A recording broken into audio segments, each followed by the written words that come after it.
Thomas Tuchel has selected his 35-man England squad for the international break, and we're going to talk about it. Now, firstly, a 35-man squad, is just absolutely pointless. I don't know why we've bothered with such a large squad for this, because there's some names in here that are just completely pointless. They're not going to go to the World Cup. However, let's talk about it also.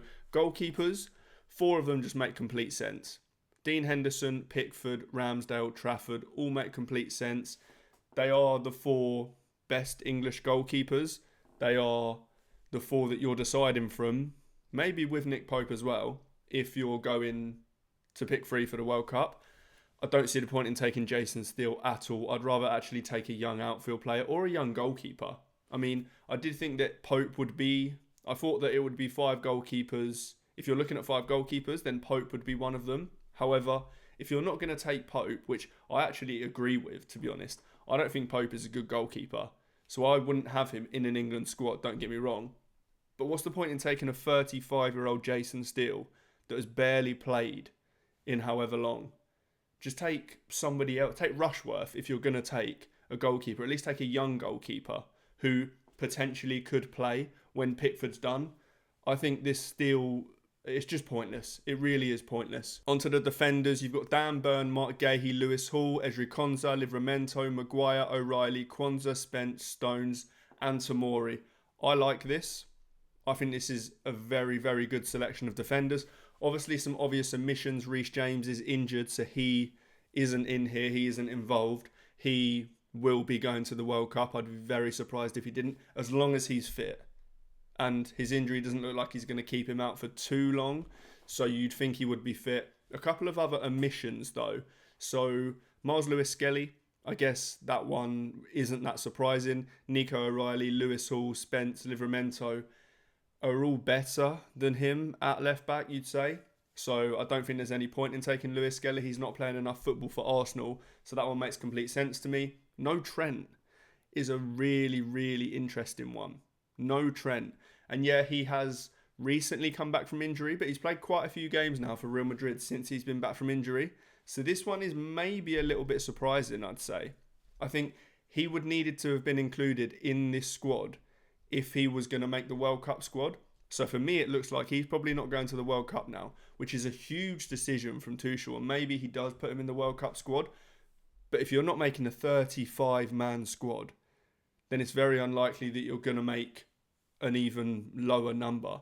So it doesn't look like Trent's going to be going to the World Cup, which is big. It's big. It's massive, to be honest.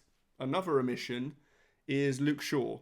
No Luke Shaw. Luke Shaw's been a massive part of England squads for the last 10 years, really. A long time he's been part of England squads. He's been the starting left-back for a long time. And he's been starting for Man United at left-back now as well.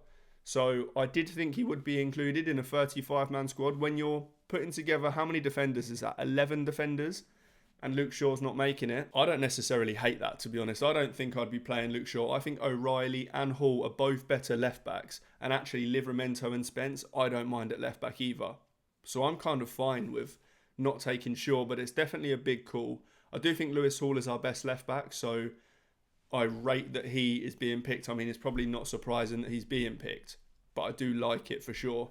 Centre-backs wise, you've got Burn, Konsa, Gahey, Maguire, Kwanzaa and Stones and Tomori. I think they are the best left-backs. I mean, someone like Tarkowski isn't making it, and I don't hate that at all. I think it'll be really interesting to see who actually plays next to Gahey, because Gahey's definitely starting for England. Let's be real there. I think it could be Stones. I think it could be Maguire. And I think it could be Konsa. I would like to see either Maguire or Stones. I think Stones probably needs to play a little bit more football between now and the end of the season if he wants to get that starting spot. I'm not sure how likely it is that he's actually going to get that. I prefer Maguire to Konsa. Konsa has shown that he is good next to Gahey in an England shirt. But for me, I prefer Maguire, and I do prefer Stones if he plays more minutes between now and then. Onto the midfielders, and you've got Anderson, Bellingham, Garner, Henderson, Mainu, Palmer, Rice, Rogers, Wharton. No real surprises there. Obviously, James Garner gets his first call-up. I think that's completely deserved. He's been brilliant this season. I think he is the one to pick if you were going to give a debut to a midfielder there. Kobbie Mainoo has also come back into the squad, and that was pretty much a no-brainer, I'd say. I don't think there was too much to be surprised about there, especially in a 35-man squad. The rest of the names just pick themselves. I mean, Anderson obviously going, Bellingham, Palmer, Rice, Rodgers, Wharton, Henderson.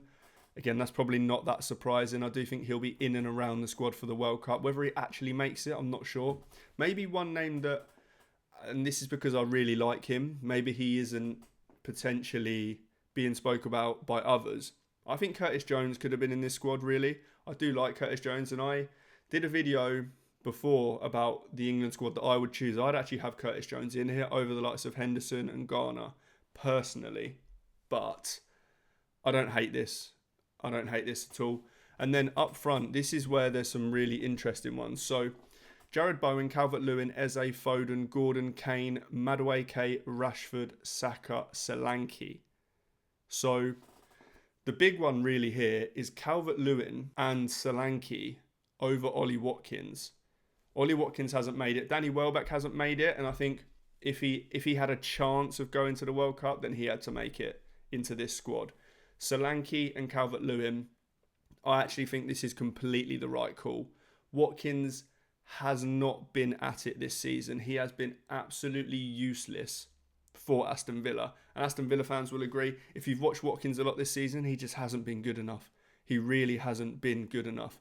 Calvert-Lewin, I think, completely deserves it. And I spoke in another video about the fact that I think Calvert-Lewin is the perfect striker to take to the World Cup alongside Kane. I don't think you need 3 strikers. You're taking Kane, you're taking one other.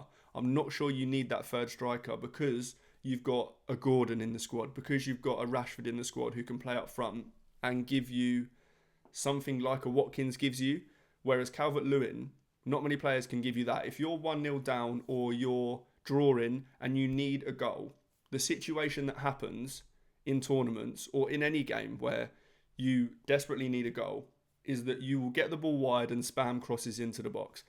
There is no striker better right now than Calvert-Lewin for that. Obviously Harry Kane as well, but Calvert-Lewin is exactly who you want to bring off the bench in that scenario, which is why I think you take Calvert-Lewin. I think he is absolutely brilliant in those scenarios. We've seen it for Leeds this season. That is pretty much how they've been playing, is that they've just been pumping balls into Calvert-Lewin. And yeah, he's not the best finisher. He's been better this season than he was previously.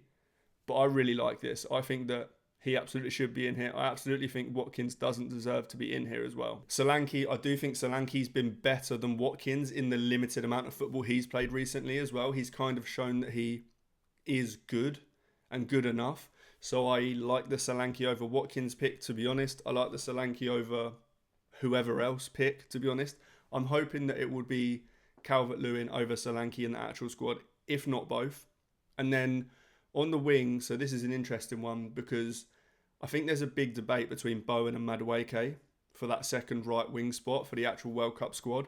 Obviously, Saka's going, so don't need to talk too much about that. But I think it is between Bowen and Madueke, although we have seen Bowen under Tuchel play left wing. Now, maybe he takes Bowen for that reason. Madueke can also play left wing. But the work rate that Bowen shows could be very, very useful. I'm a West Ham fan, so slightly biased, obviously, but I don't hate either Bowen or Madueke. I mean, Bowen, this is meant to be a bad season for Bowen. And in the Premier League, no English player has more goals and assists than him. So I do think there is a world where you take Jarrod Bowen. Absolutely. I think it will be close between him and Madueke. A couple of other guys that maybe you'd expect to be in and around the squad. There was talk of Max Dowman. I don't think that was ever particularly likely. He's played like 45 minutes of football this season. So you certainly can't put him in a squad just based on that. Like I say, Welbeck was being talked about a little bit as well. But again, I don't think that was ever particularly likely. I think if there was going to be a fourth striker here, it maybe would be Watkins. Although I agree that I wouldn't have put him in this squad. So yeah, let me know what you think. I'll do a video in the international break where I whittle this squad down as well to 23 or 25 man. I'm not sure what it actually is for the World Cup, but I'll whittle it down a bit so we get a better idea of what the World Cup squad will look like. But let me know what you think of the squad in the comments. Make sure you hit like and make sure you subscribe. But that is all for this one. I will see you in the next one.